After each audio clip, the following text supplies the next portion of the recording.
ako lang yung naiiba sa kanila sa lahat dahil pabigat ako. Nahihirapan sila. Kahit sabi mong sanay ka sa hirap ng buhay ko, may malupit naman na sugal. Sumusugal ka sa hindi mo alam, para bang ang hirap nakabuo ng isang paa mo sa hukay. Tapos mahirap tumawid.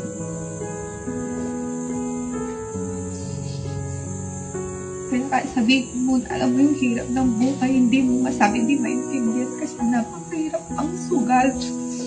Sabong.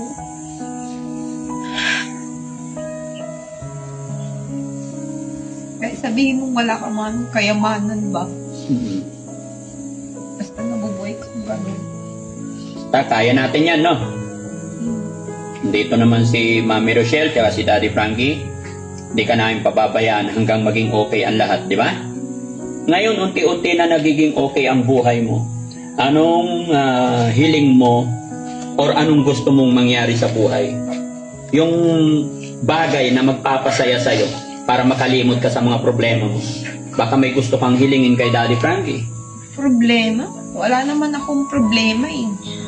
Problema ko sa sarili ko. Yung mga kapatid ko, lahat naman kaming magkakapatid, may mga problema. Ako lang yung naiiba sa kanila sa lahat dahil pabigat ako.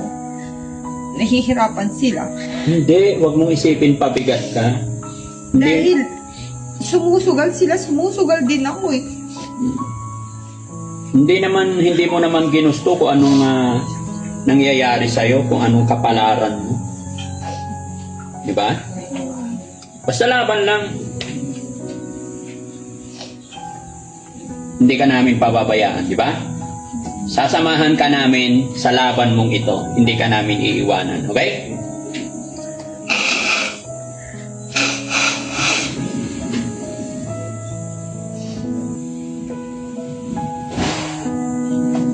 Pati ako tuloy naiiyak eh.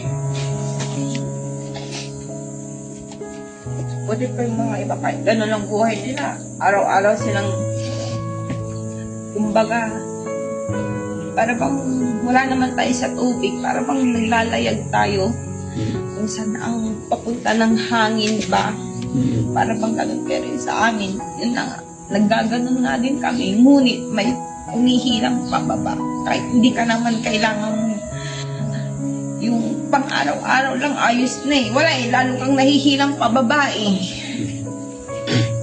Sinusugal ka eh.